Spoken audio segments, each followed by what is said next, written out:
Mr. Beast got exposed for apparently faking videos. Gideon is quitting YouTube to pursue God, and the OG Fortnite map is finally coming back. So we got some crazy topics to discuss in this video, but I thought I'd start it off with something kind of exciting for Fortnite players. Many people for years now have been asking for the OG Fortnite map to return, as it's very iconic and probably the best map to date that Fortnite has ever created. And there's been some rumors that this new season is going to bring back the OG map, and well, it looks like Fortnite themselves have actually confirmed this. Sprint or Mantle, your choice. Back to chapter 1. See you soon, November 3rd. Now, there's also some rumors that apparently the map is going to switch between seasons every week. So every week it's gonna go from like the season 1 map, the season 2 map, 3 map, and I'm guessing all the way until season 10. And honestly, I'm interested in seeing how this plays out and how the OG map works with all the new mechanics and stuff that we've gotten. But it definitely seems like this is going to be one of the best seasons of Fortnite in a very long time. Now on to the main topic of today's video. Mr. Beast has apparently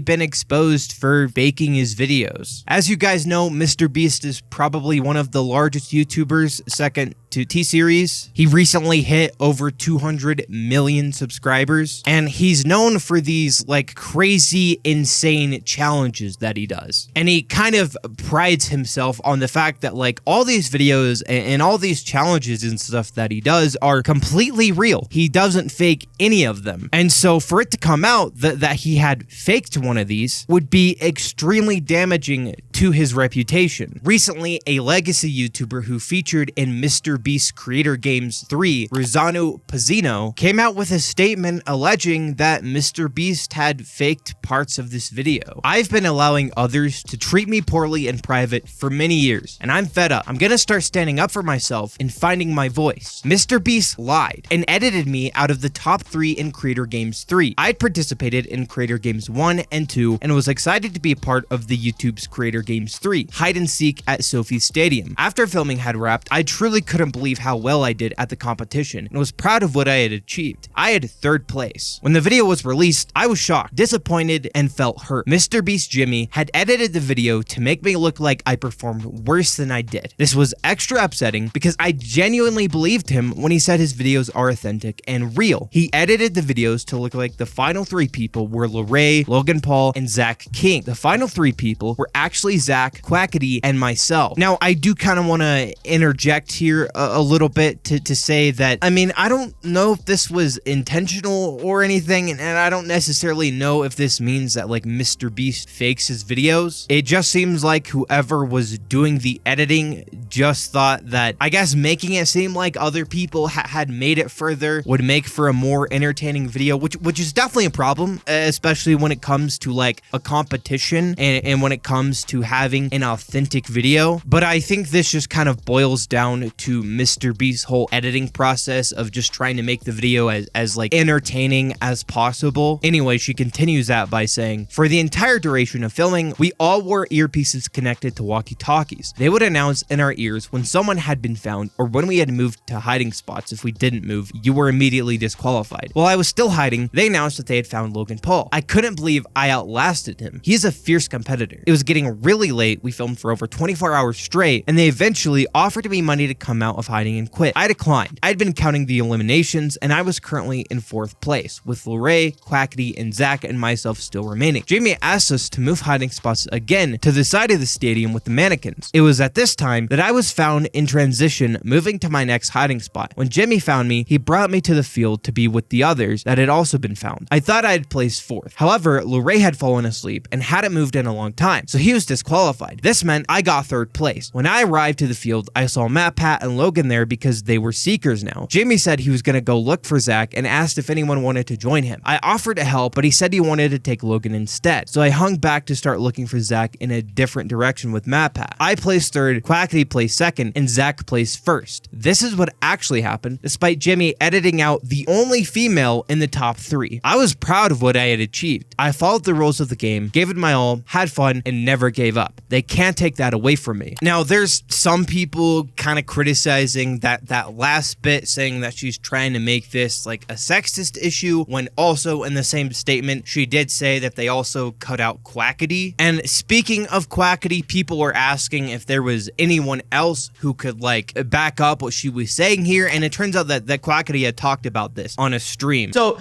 I ended up being in third place. Because they found me, but Lorray was in that video and Lorray was asleep. So I was technically second place. So I was the second place in that video. And after she posted this, a lot of people took her side, basically saying it's kind of messed up that like Mr. Beast shafted her in this video. And she would then follow that up by saying, "Thank you for making me not feel alone. I was scared to tell my story for a very long time because of how much hate others have gotten in the past for speaking up about their own experiences. In the hours since posting my story, I've received at least 3 other messages from female creators who've had similar experiences with Mr. Beast and those around him. That will be their story to tell if they choose to, but it is making me realize that I'm not as alone as I once thought I was." Also, unbeknownst to me, Quackity also told the same story previously on a live stream. He was also confused as to why they edited him out of the top 3. Thank you all for the immense support. Now, it seems like a lot of people are kind of jumping the gun here to kind of like make it seem as if Mr. Beast did this on purpose, that he's like sexist, some even saying that he's like racist towards Quackity for this. And again, I'm not saying that Rosanna doesn't have a case or a point here. It's definitely messed up that Mr. Beast edited these videos in ways that weren't true or weren't the actual outcome of the video. But honestly, this just kind of seems like an editing issue. I don't think that this is intentional. This may be kind of messed up to say, but it could just be that these people who were edited out of the videos in ways that they didn't like was just because they weren't entertaining. I mean, this is something that they do in reality shows all the time. They will edit things to make it look more entertaining. They'll cut things out of context and whatnot. And so when you have someone like Lorray or Logan Paul, these are very huge entertainers. And so it makes sense that in editing, they would kind of get more feature time, I guess. However, I do think that this is valid criticism against Mr. Beast. And if he wants to claim that his videos are authentic, I don't think that he should do this kind of deceptive editing. Anyway, what do you guys think about this whole thing? Do you think Mr. Beast did this purposely? Do you think that Mr. Beast should be called out or canceled because of this? Anyway, on to Jidion. He has probably been one of the fastest growing up and coming creators in a long time. He was even recently involved with this huge sting operation against EDP, which it seems like that whole thing may have fallen through, and I'll probably make a video on that in the future. But he was probably one of the most exciting and entertaining creators on the platform. And he's not really scared to make entertaining content. I mean, he's been kicked out of several events and he's like gone to the most racist town in America. And recently on his second channel, he's been really focusing on making more faith-based content, and he would start talking about his